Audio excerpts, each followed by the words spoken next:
Okay, hi everyone. Thank you so much again for coming to my second Smallsword Distant Learning class.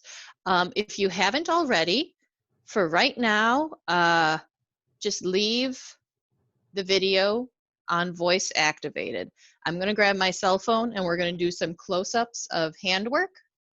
And after that, I'll have you pin my computer video and we'll do some full body stuff. So, to start with, everybody grab your sword. We are going to do a little bit of close-up work so you can see exactly what I'm talking about when I say Carte and Tierce. So, Chris, if you want to pin my hand video, please. Thank you. Okay, so last week we discussed carte a little bit. So, to go in a little bit more detail, after we have our grip, so we have our nice pinch, our finger is not sticking out, our finger is tucked under, nice and tight. The rest of our fingers are curled very naturally around, and the handle is snug against the base of our hand. So right now, I'm basically holding my camera up against my torso. So you are seeing my hand like we are in a, what is it, like a first-person shooter? So this hand is your hand now. So as I have it right now, it is basically in the carte position. So my fingernails are pointing upwards. My angle is not straight, so this is straight out. Here, let me hold that a little better. This is straight out, so we're going to want this angled a little bit to cover our center line. And if I had to say where it's pointing kind of past my hip. So if I'm in a good stance, it's kind of like this. Okay. So here we have carte. And I can bring it even closer so people can see kind of how it's being held. Now let me switch over real quick to a French grip. So for anybody with a French grip, so something like this. So I have my thumb, again lined up with the V. I'm pinching it with my forefinger and thumb. And then the rest of my fingers are curled very nicely and naturally around it. So kind of like this. And if I was in carte, exact same thing. I would turn my hand so that my fingernails are up. Okay, so we're going to go into carte a little bit more, but while I have my hand in this position, I'm just going to demonstrate tierce as well. So if we start with carte, and then we roll our wrist to our outside line. Now we are looking at tierce. So my fingernails are pointing toward the floor. My inside edge, which is this one by my fingertip, is now facing to my outside line. Whereas in carte, my inside edge is covering my inside line. Tierce, you're basically rotating your hand 180 degrees, and now your inside line is toward your outside. So it's looking, I'm trying to make it so people can see it. It's slightly awkward, but again, so out and inside. Okay, so Chris, if you want to go ahead, and if everybody else also wants to go ahead and pin the larger view of my basement, we will go from there. So let's start off with carte. So carte is described as the most advantageous and most elegant position in all of fencing. So let's keep that in mind. Carte and tierce in Smallsword, those are going to be your bread and butter. So these are going to be the fundamental building blocks. So a lot of what we're going to do today might seem a little repetitive, but it's going to be very important to drill these basics so that you can do them, you know, without having to think about it. It'll just be instinct. So starting with carte. So if we assume a good stance, like we learned in the earlier video, very briefly, I'll go over just a good stance should be a nice upright comportment. Our head is held high. Our heels are stacked. Our weight is somewhat loaded toward the back. And our arms are going to be lofted nice and high. Not too high. We want maybe about that fist distance between your front arm and your torso. You don't want your elbow to collapse. You also don't want your arm to be straight. So if that is how our body's being held, carte, so here's our inside line, carte is going to be defending this area from an attack. So if I was just to assume this position, and I'll face the camera so you can kind of see where the angle is, carte would be roughly angled just past my rear hip. So it's pointing at my opponent. The tip is threatening at all times. And if I brought it back, like this would be a straight line. So what people sometimes can do is they either drift too straight, which is giving you no protection anywhere, or they exaggerate it too much. So carte is just a little bit of an angle. Carte is not opening your entire outside line at the same time. So just a nice little bit of angle is all we want to see. So I'm just going to quick switch everybody to gallery, and I'm going to take a look as people assume carte. And if you could face your camera, that would be super helpful.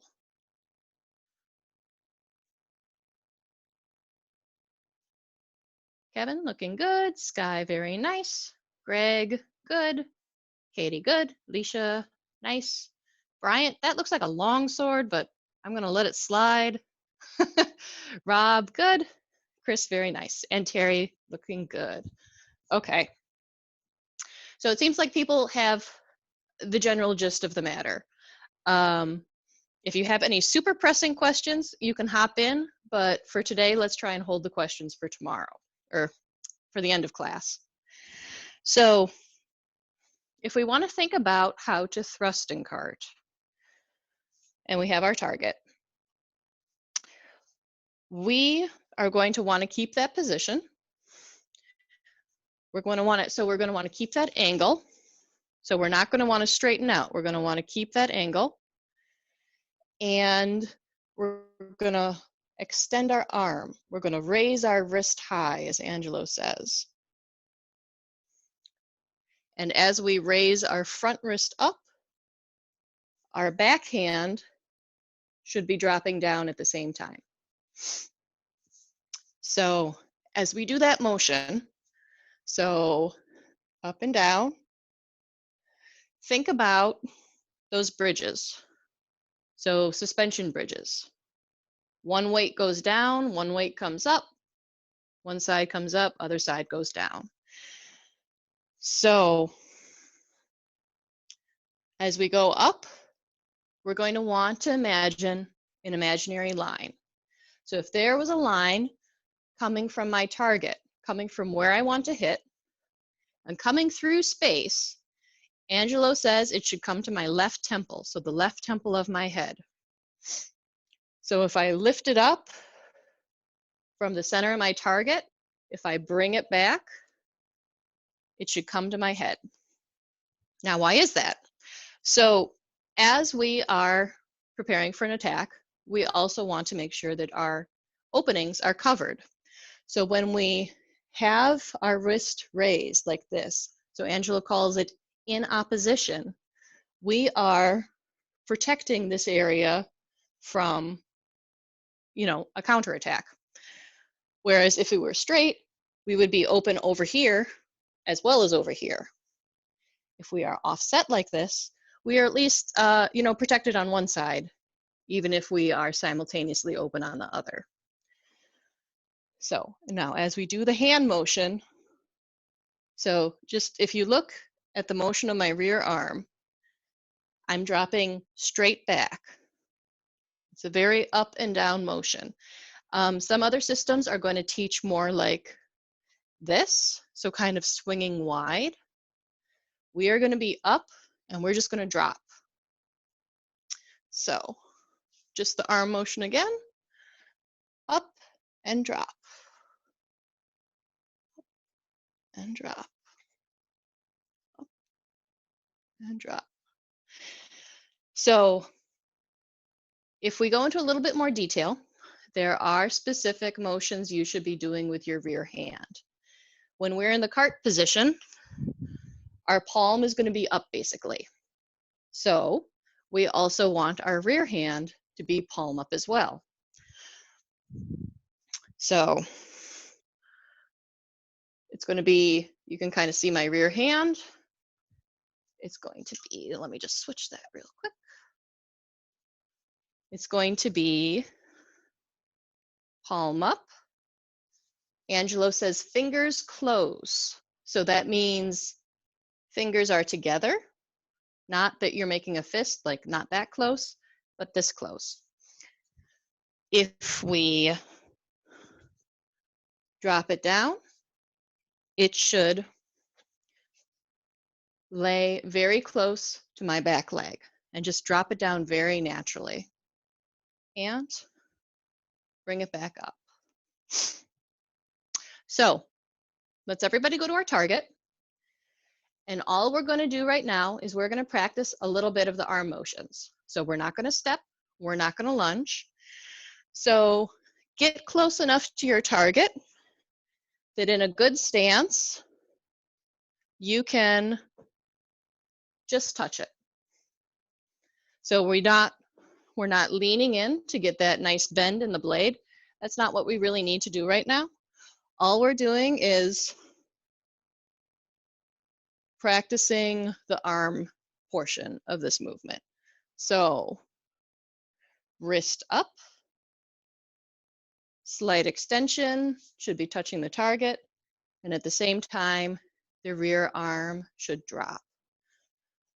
And then recover, extend, recover, extend, recover, extend. So in addition to getting people familiar, and just go ahead and keep doing this for a bit as I talk. In addition to getting people familiar with the arm motions, this is also going to help you realize that you can isolate the upper body motions from the lower body motions. So if someone were to come into this range to me and we were sparring, I don't need to lunge. I don't have to bring myself even closer. If I can hit someone from this distance, why wouldn't I? So that's right like that. Pull up. And as we're doing this, go ahead and check, make sure your comportment is still good. Are your feet stacked? Is your weight toward the back? Is your front foot nice and light on the ground? Is your torso properly in profile? Or are we starting to twist and drift a little bit? So all of those things kind of keep in mind as we're doing this. And let's do 3 more each, and then we'll move on.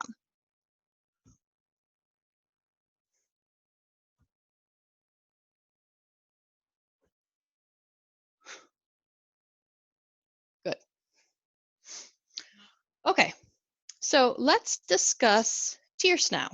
So this is carte, so let's discuss tierce.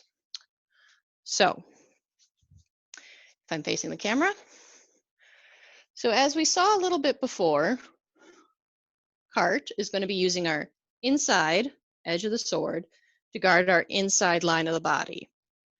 Now, if we take that and we rotate it, that inside edge of the sword is now covering our outside line. So cart, fingernails up, roll it into tierce, and our fingernails are now pointing downwards. So in a lot of Angelo, you might see references to where the fingers are, or the fingernails are. If I had to be pedantic about it, my fingernails are slightly pointing at a 45-degree angle, but they are generally, if I had to divide my hand in half, they're up, tierce, they're down. So you'll probably see that terminology quite a bit throughout his book. So same as when we were in cart, we're not quite straight. Not only is that very uncomfortable on the wrist, but also it leaves you open both on the inside and the outside. Now, if we go into opposition, similar to how we were in cart, now our outside line is covered. Now, getting into a little bit of theory, you cannot be covered on both the inside and the outside at the same time. Whenever you are covered in one area, you will be open somewhere else. So we are covered on our outside line now, covered on our inside line. So if I was sparring with somebody, I have to keep in mind where my openings are at any given time. I also need to be mindful of where my opponent's openings are so that I can exploit them. Now for tierce, and my finger is scooting out. We want about the same distance from the body as cart. We want the point, again, threatening our opponent. We don't want to drift up, and we don't want to drift down. Neither of those is really very threatening. If I'm like this, you should not feel very threatened. If I'm drifting down toward your legs, well, I suppose I could hit them and it would hurt, but if this was an actual bout, that wouldn't be a very valid target. So we want it at a nice angle, aiming again for that sweet spot right in the armpit area. So as we go to our targets, again, we have that nice structure, and a little far away, and we drop it down. So drop and drop. And notice this time my backhand is palms down. So cart was palm up, palm up. Tierce will be palm down, palm down.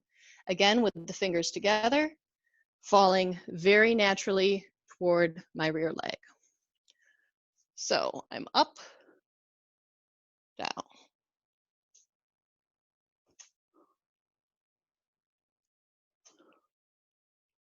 Okay, and let's just do this, let's say 5 more times on your own speed, focusing really on simultaneous movement. You don't need to do this fast. You don't need to do it, terribly forcefully. This is just kind of to get used to coordinating the motions of your rear and front hands.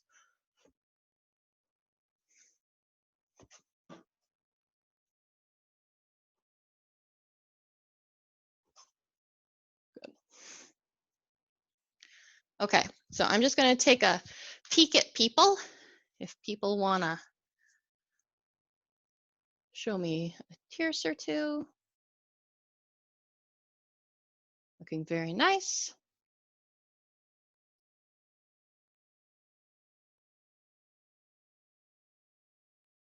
Okay, from what I can see, people seem to be getting it pretty well. The only thing I might suggest is, as we're learning, some of your motions might start to seem a little bit exaggerated. So especially with tierce, this is so comfortable to just let your hand drift way out. You only want that nice, tight little rotation. You know, this is starting to leave me awfully open over here, instead of this, where I can switch over very quickly. Same as this, if my cart is too wide, it takes me a whole lot of time to get it back over to cover my tierce line.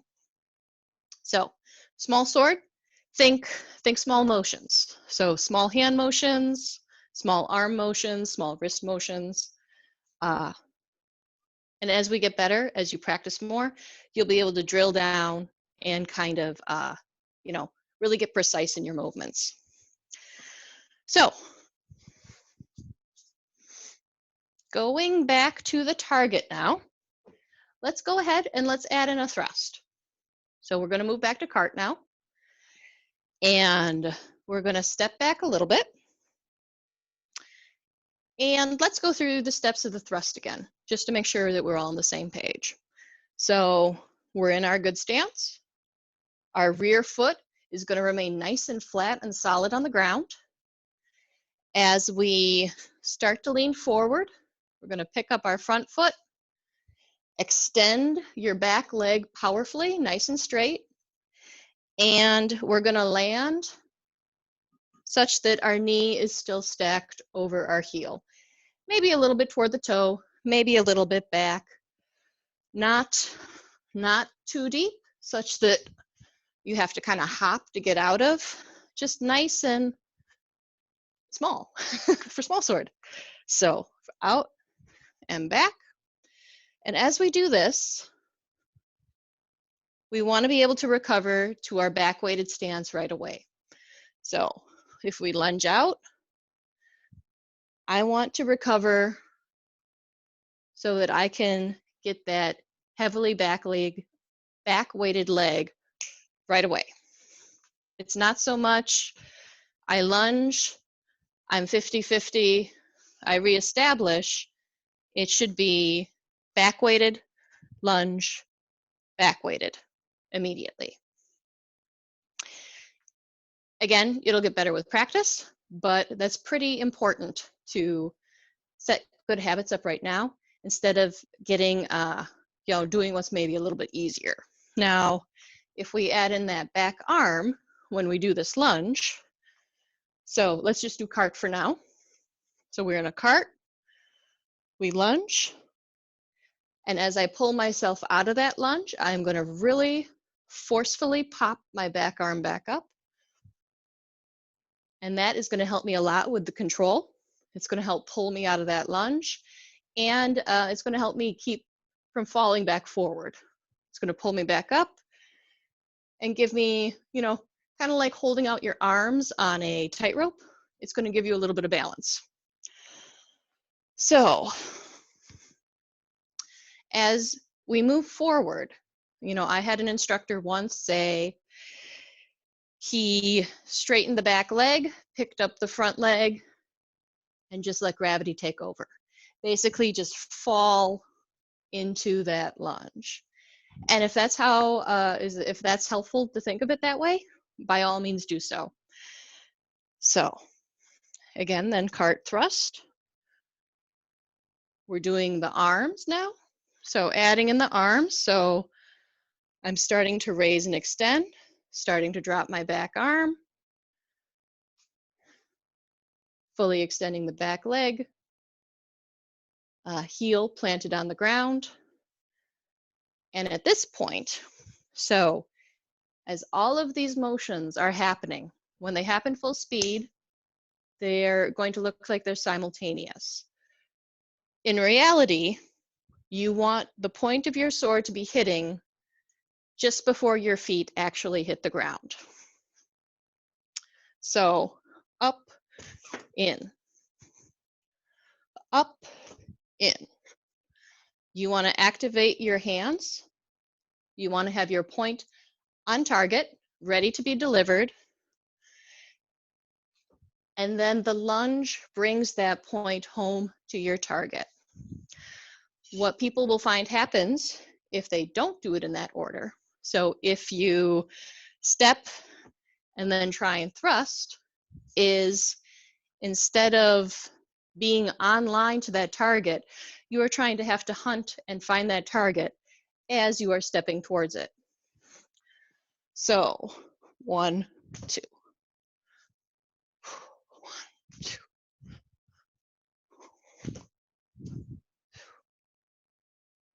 Okay, so that's the attack. Then as we pull out of the thrust, you're going to want to do the reverse. So you're going to want to activate your legs, and then you are going to want to bring your sword back into the natural position of cart. And this is because as you are retreating from either a successful or unsuccessful thrust, you still want to be protecting yourself. If I am this close to my opponent and I decide to retreat, let's say it wasn't successful, and I pull my sword back, well, I just brought my my body that much closer to my opponent. I just opened it up for them. So again, let's do a cart thrust, nice and slow together. Again, we're not going for speed records. And then I'll take a peek and see how people are doing. So hands up, hands down, thrust in, step up, arm down. So that was very exaggerated, very distinct steps, but that's okay. If you get the steps down in the beginning, there's always going to be time later on to work on speeding things up and smoothing things out. So if everyone would go and do, let's say 5 thrusts on your own, I'm just going to take a look and see how people are doing. Nice, very nice.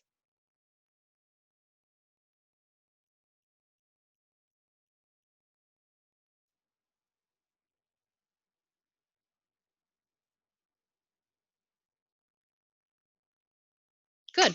Okay. Let's discuss one other thing that I'm seeing. So as we thrust in, we do want to keep that good upright torso and head positioning. So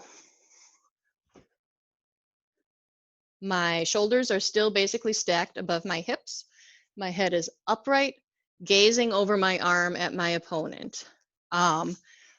What is going to give you problems is if you start to lean forward.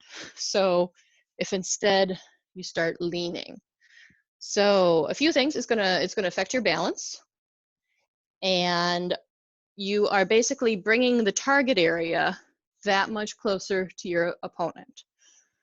So I'm opening it up to them, bringing it closer, bringing my head closer. Angelo specifically warns against trying to move your head and tuck that behind your sword. So instead of having a good opposition, so instead of protecting my head with my bell this way, he warns against protecting my head with the bell in that manner. So moving the head instead of moving the sword. I believe he says it obstructs your vision, and your whole body is being pulled around behind that head. It's so much easier and safer to move the sword to protect the head rather than to move your head. So this might be slightly different than I know I do in longsword.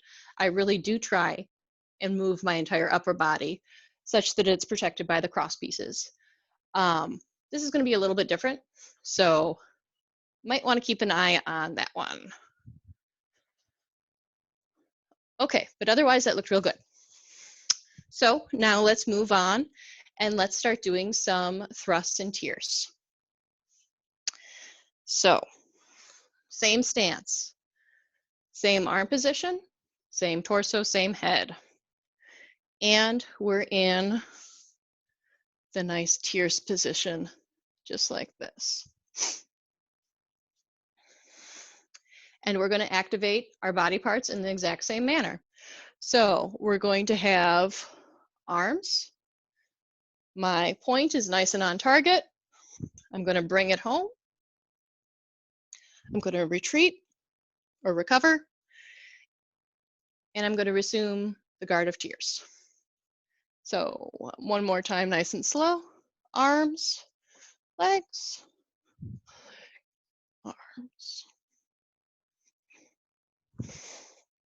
And as I'm here in Tierce, I'm just going to do a quick check and make sure everything is looking good. Toes good, heel is okay, arm was nice, fingers were together, and my pommel is about headed toward my temple. I have a good opposition. I feel nice and safe and protected. And back up. Good. So let's do that together a few more times. So really focus this time on like keeping your torso nice and upright. I'm gazing out at my opponent. I'm not bending down. I'm keeping my eyes right on target where I want to hit.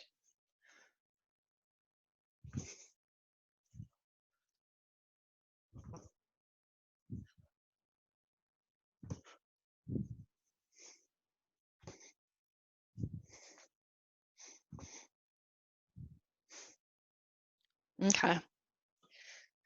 So one thing I know I personally am guilty of is I tend to roll my back foot. So I like wearing, what is this, indoor barefoot trainers, and they don't have a nice flat hard sole. It makes it so easy to roll up on the side of my foot. And I've gotten lucky so far. I haven't twisted an ankle, but that's exactly how that happens. So when I'm doing my checks and keeping myself honest, those are the kind of things I'm going to look out for. So let me get a drink.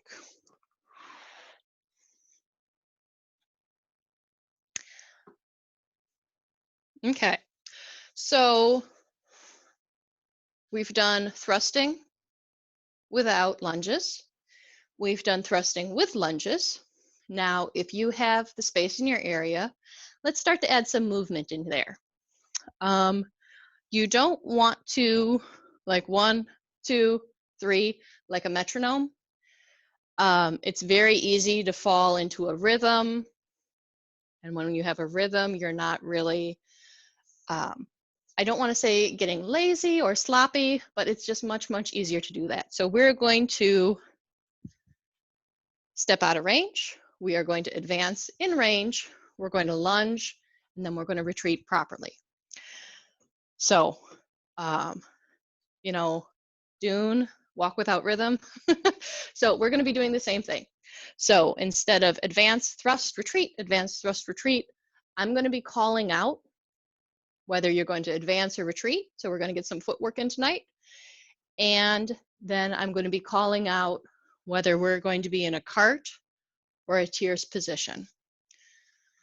So if you do not have room, looks like people are doing okay. Retreat as much as you're able, advance as much as you're able. If I call out something and you have a wall, you know, go ahead and do opposite of what I say. So let's assume our position. And we're going to be in cart and advance, advance, retreat, advance, thrust cart, retreat, retreat, advance, assume guard of tierce, advance, thrust tierce, retreat, advance, thrust tierce, thrust tierce, retreat, guard of cart now, and retreat, advance, advance, thrust cart, thrust cart, retreat, advance, thrust cart, thrust tierce, retreat, advance. Okay, shake your arms out. Let's roll our shoulders a little bit. Ideally, you should be feeling that a little bit. So holding your position nice and, good comportment. Chest up, shoulders back. So I like doing little circles, gradually getting bigger and bigger. And roll up my wrists a little. Okay, so swords up. Let's do another set of those. And assume position of tierce and advance, advance, thrust tierce, thrust tierce, retreat, retreat, advance, position to cart, retreat, advance, advance, thrust cart, thrust cart. There goes my target. Retreat, position of tierce, advance, thrust tierce, thrust cart, thrust tierce, retreat, retreat,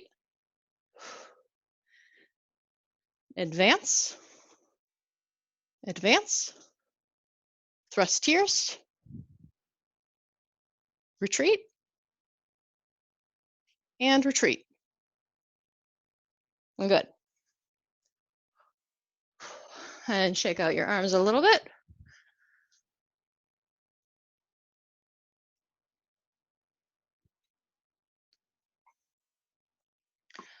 Okay. So if people would like something to practice at home, this is terrific. Advance, retreat. What you can do is if you have some sort of like music player, make yourself a random playlist of advance, retreat, thrusts, and just kind of mix it up and set it to play on random. And as the sounds come up, as your little recordings of your voice saying advance, retreat, thrust, it's great practice.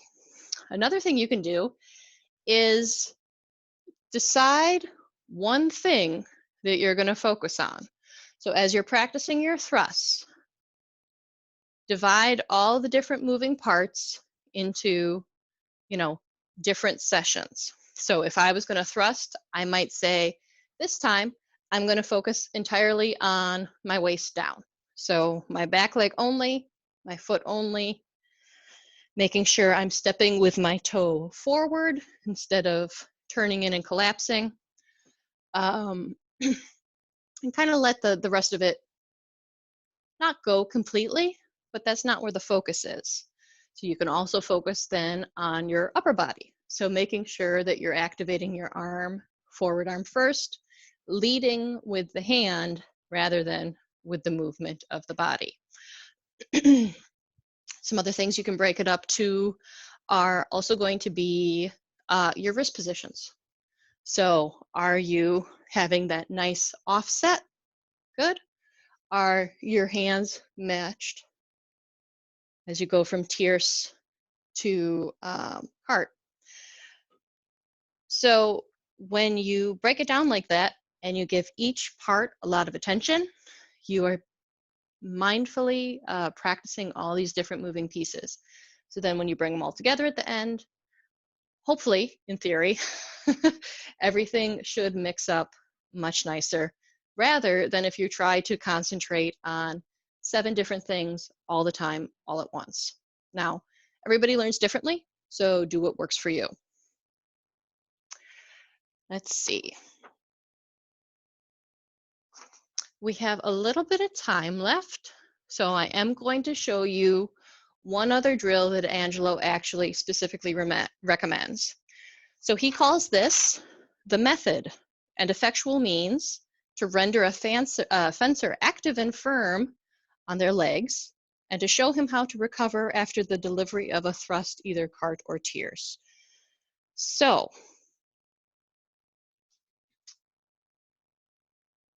when we are thrusting tierce, what he's recommending is to, instead of recovering back to our normal position, to recover to a very, very tight position like this. So if I was to thrust carte, I would recover back to an extremely tight position like this. Now, first, you should make sure you could recover to the natural position like this, you know, back weighted, the foot out. But if this is feeling good and you want another challenge, then you would retreat until your heels are together. So tierce is going to be a little bit different. Tierce is going to be kind of the same concept, but you're going to bring the left foot forward. So carte, you're going to practice bringing the right foot back. Tierce, going to practice bringing the left foot forward. So again, kind of the same concept, moving and just being very aware of your center of balance and where it's going.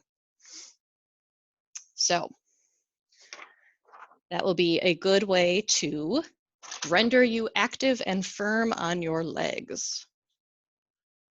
Okay, well, that's it for time tonight. If you have any questions, feel free to unmute your mic right now. Otherwise, you know, I'm pretty open to questions later on. Either hit me up on Facebook Messenger or send me an email. Sarah. Yes. So. Hey, Terry. Hi. Oh, let me get more into here. The backhand movement of switching from when you're in 4 carte, having the hand supinated, Mm-hmm. and the backhand supinated. The switch when you go to tierce, having the backhand pronated. Where did that come from? And where did you pick that up? Okay, so that's actually really interesting. I listened to a great talk on rapier just last week, and this concept of supinate, supinate, pronate, pronate, and having the different parts of your body match it's not a new concept in Smallsword. So not a new concept at the time of Angelo. Other, you know, fencing systems were familiar with it. And so this was Miles Cupp, actually, who was giving this lecture. He started going into, you know, the orientation of your forearm bones and how when things are twisted, and I'm not even going to try and repeat it. I would suggest So people look it out. No, just if you could point some, if you at your leisure sometime point some references to it. Sure. Because I've not seen that anywhere in my lifetime, of which, so sure. No, I'll actually I know right where they are. I'll find them and pop them on Facebook. Yeah, right. That works good. That was just that's a total new one to me. Oh, how fun. Now I know a lot about the physical positioning and stuff, irrespective of some of the stuff that might have been getting into the weeds, into the super right. details there. But there's certainly a lot of positional things that are important to make things work effectively. This is just one little flavor here I had not seen. So anyway, thank you. Great. Yeah, my pleasure. Anyone else? I have a question. Yeah. So I'm going to use a rondel just so my sword doesn't stab my camera. But I just want to make sure that I understand when I'm in carte that Yep. it's actually a rotation of the elbow going out, and it's not like wiggly wiggly wrist. So if I'm in cart, this is tierce. So it's where this is still crossing my center line here, like the point of percussion of the blade is, and it's not. Yep. I'm not doing this, right? No, not- no, no. So Okay, it is yeah, at the elbow. Okay, I just wanted to make sure of it's that. it's a very, as I'm doing this, So, it's from so here. Okay. my elbow is barely moving, Okay. and it's actually all in just how I'm kind of rotating my forearm. Or the rotation of the forearm. Okay. Yep. And then you might have a tiny bit in the wrist as well. So, yeah. Okay, that's what I need to know. Thank you very much. Yep, you're welcome. And And also, details. Keep a You're- relaxed hand when you're doing it. yeah. Yeah, I figured that out. One other point was, so if you imagine sometimes, and this again is from Rapier, if you imagine a cone, Yeah. so an imaginary cone, and you're kind of traveling along the conic circle. Mhm. So instead of flip-flopping here, it's more like a nice smooth rotation here. So Yeah. the point, yep, should be ideally hovering in point. midair. Yep, that's making the cone. All right. Yep, yep. All right, cool. Thank you very much. It was a really good lesson tonight. Thank you. I'll see Yeah, you next thank week. you. We'll see you next week. Have a good one. Thanks, Sarah. Okay, so no other questions, so we're going to end up for the night. This was really fun. I had a good time. I hope you guys did too. So Nice job. Thank you. thank you. We'll see you guys next week. Bye. Bye.